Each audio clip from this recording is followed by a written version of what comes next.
ឧបករណ៍វិភាគបញ្ហាស្ថាប័នលើសពីមួយវិស័យ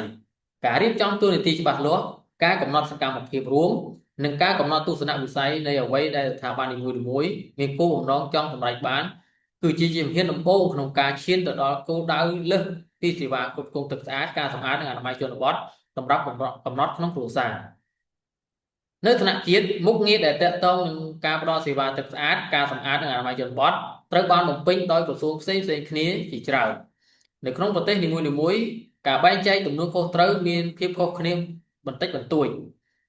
មានឧទាហរណ៍មួយចំនួននៃក្រសួងដែលពាក់ព័ន្ធក្នុងការផ្តល់សេវាទឹកស្អាតការសម្អាតនិងអនាម័យជនបទដូចខាងក្រោមក្រសួងអភិវឌ្ឍជនបទក្រសួងឧស្សាហកម្មបច្ចេកវិទ្យានិងនវានុវត្តន៍ក្រសួងបរិស្ថានក្រសួងសាធារណការនិងដឹកជញ្ជូនក្រសួងកសិកម្ម